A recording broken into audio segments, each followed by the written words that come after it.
이재명 정부의 거짓과 비리 인사가 대한민국을 오염시키고 있습니다. 국민의 상식과 양심을 철저히 짓밟고 온갖 불법과 의혹으로 점철된 후보자들을 끝까지 밀어붙이고 있습니다. 국무총리 후보자 김민석을 보십시오. 불법 정치자금으로 이미 2번이나 처벌받은 사람입니다. 그럼에도 정치검찰에 조작 운운하면서 반성은커녕 책임 회피에 급급합니다. 김민석 총리 후보자의 인생은 한마디로 스폰 인생입니다. 후보자 인생은 물론 스폰서와의 유착과 불법 자금 의혹으로 점철되어 있습니다. 차명 계좌가 동원된 수상한 동거래, 불투명한 자금 흐름이 수없이 발견되고 있습니다. 드러난 건 빙산의 일각일지도 모릅니다. 이런 비리 의혹 후보자를 어떻게 국정의 책임자로 세울 수 있겠습니까? 비리 의혹만의 문제가 아닙니다. 거짓말과 허풍이 일품입니다.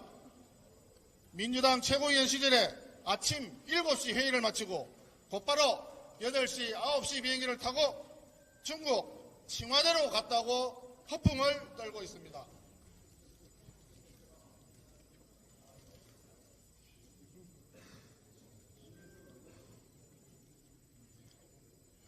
허무맹랑한 거짓말이라는 게 드러나니까 최고위원회의를 일주일에 하루씩 빠지면서 비행기를 타고 다녔다고 곧바로 말 바꾸기를 감행했습니다.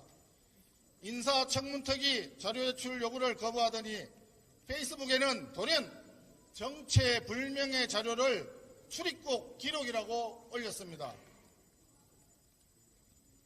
기억하시는지 모르겠습니다. 사진을 확대한 것도 조작이라는데 이쯤 되면 이거는 문서 조작 아닙니까? 공개된 기록에 따르면 청와대 등록 전부터 중국을 수시로 오갔고 2005년엔 무려 100일 넘게 중국에 체류했다고 나와 있습니다.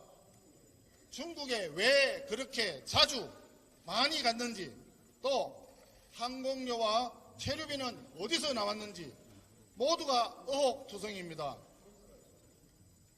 그래서 스폰 인생이라고 한간에서 얘기를 하고 있는 것입니다.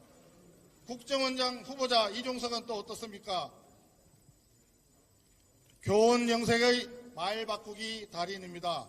이재명 경기도지사를 위한 불법 대북 송금 사건으로 징역형을 받았던 이화영 재판에 그때 정인으로 나타났습니다.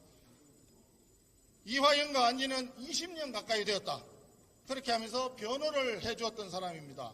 어제 국정원장 청문회에서 나타나서는 같이 활동한 적도 적다 또는 없다라고 하면서 모르는 사람인 것처럼 천연덕스럽게 말을 했습니다. 뻔뻔하기 이럴 데 없는 사람입니다. 재판정에서는 거짓증을 했다는 이야기입니까? 아니면 인사청문회에서 거짓말을 했다는 이야기입니까? 아무튼 둘 중에 하나는 거짓말을 했다는 얘기입니다. 김정은을 절대왕조의 군주와 기업 CEO의 자질을 겸비했다고 입에 침이 마르도록 찬사를 늘어놓던 사람이 어떻게 국가정보기관의 수장이 될 수 있다는 말입니까? 용납할 수 없는 일입니다.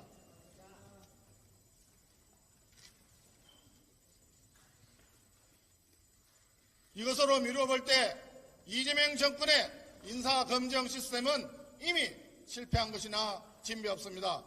대통령 곁에서 인사를 철저히 검증을 해야 할 민정수석부터 차명 부동산 관리 문제, 수십억 원대 차명 대출 문제, 비리 온상으로 전락했습니다. 이미 인사검증은 아예 실패했다고 보여집니다. 이제 김민석 총리 후보자마저 총리의 인준이 만약에 된다면 우리 공직사회에서는 도덕적인 판단, 윤리적인 판단은 이미 사라진 거나 마찬가지일 것입니다. 전과 대통령, 거기에 전과 국무총리, 전과자들이 나라의 1인자, 2인자가 되어 있습니다. 공직선거법 위반한 대통령, 정치자금법을 위반한 국무총리, 음주운전을 한 대통령, 룸사롱을 간 국무총리, 국민들이 뭐라고 하겠습니까? 이런 대통령과 이런 총리 밑에서 어느 공직자가 윤리를 논할 수 있고 국민을 위한다는 말을 할 수가 있겠습니까? 문제가 제기되면 그저 정치검찰 탓만 하면 된다는 이런 정권에서 공직자들이 어떻게 윤리적인 일을 할 수 있고 국민을 위한 일을 할 수 있다는 말입니까? 이재명 정권은 첫 인사부터 시작부터 이미 실패했습니다. 참사입니다. 이재명 정권 내각 인사는 그야말로 감추어진 비리 저수지인 것입니다. 이름에도 불구하고 입법부와 행정부를 장악한 이재명 민주당 정권은 국민의 상식과 눈높이를 무시하는 오만과 독주 태세에 들어가고 있습니다. 국민 여러분께서 지켜주십시오. 국민을 기만하는 정부는 절대 국민의 신뢰를 얻을 수 없습니다. 우리 국민의힘에서도 결코 좌시하지 않겠습니다. 이 썩어가는 비리의 물길을 막지 않으면 그 피해는 고스란히 국민에게 돌아갑니다. 철저한 검증과 강력한 투쟁으로 국민과 함께 끝까지 싸우겠습니다.